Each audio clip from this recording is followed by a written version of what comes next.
Welcome back to the build of this bike. This is where my mandate has been to build a good technical bike, safe, good performance, but also aesthetically pleasing.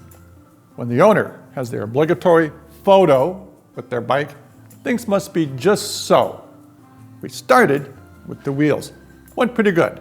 Logos lined up nicely. We've got the tires right on the valve, right with the logo, just like we wanted. The rim logos, just like we wanted. Not much more can happen till we get stem and bars on. It is time now to make a commitment and cut. We've got to cut the steering column. We get one chance at this. Don't want it too tall. We don't want it too short. We want it just where the owner should like it. And to know that, it's good to look at the previous ride. We don't want to duplicate their bikes necessarily, but it's good to know the positioning, the measurements off the old bike, see where we are on the new. It will give us some ideas. We can help with that at ParkTool, parktool.com. Go and look for the road positioning chart in a repair help article. You can print off this that we have here. So all sorts of different things are possible, but the key one that I'm interested in is the saddle to the top of the bars, the distance there. That's what's going to be important. How much drop do they like? Do they like a big difference? Are they even? Where are they?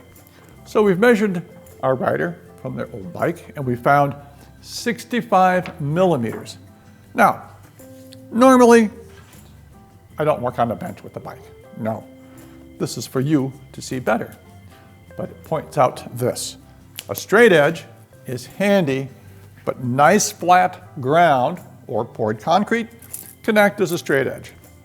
We can measure from here, straight up. We are at 95.5. This is their saddle height. 95.5 here. We can see with the stem that they provided us where they are. And here, 90.5. We are 5 centimeters drop. They're actually a little bit higher. That's the stem we have to work with. It's the stem we have to use. That's as close as we're going to get. Now, the question is where to cut.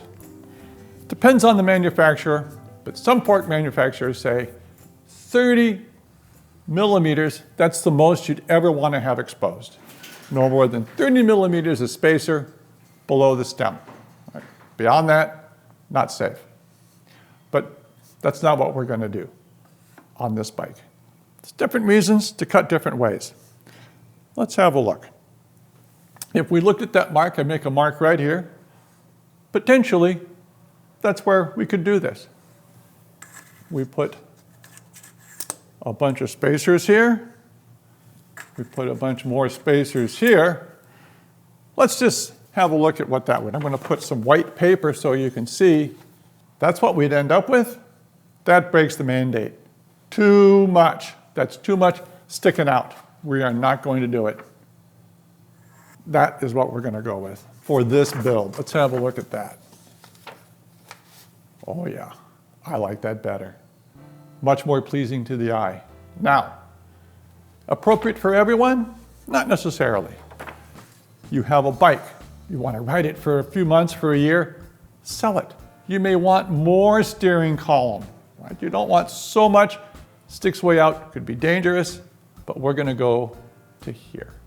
Right? And we're going to be able to look our owner in the eye and say, that is aesthetically pleasing. Beyond that, it's not. But I hear out there, oh, what if you want to change? Plenty of room here for change. Those are the spacers we're going with. Slam the stem. We can come up a little bit. Oh, just a little bit. We can come up more. We can come up quite a bit more. Now we're up higher. In fact, the stem can be flipped. That is up pretty tall. Here, man, we are within 2 centimeters of the saddle. That's way up. So plenty room for adjustability between our spacers. And flipping, we're going to cut it to allow this distance here. With these under here, all of that is going to go away. It's time to commit.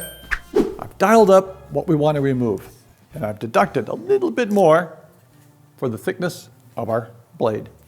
Now, the actual cut. This is a grind. Tends to throw up particulate matter.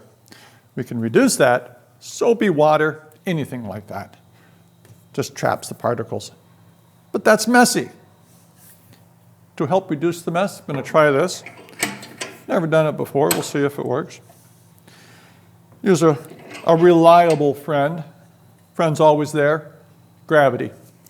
Any excess is going to drip right on into our can. So let's soak this up.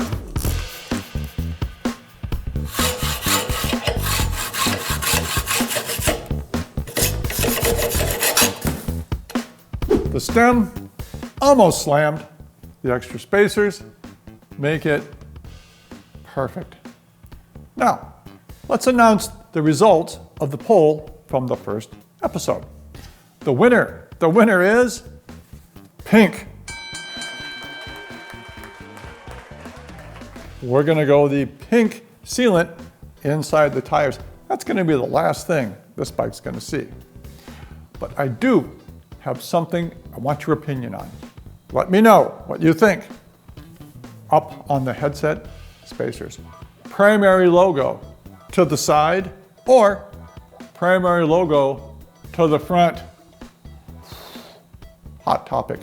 Side or front? What do you think, viewers? Let me know down in the comments as we continue the aesthetic build. Beautiful.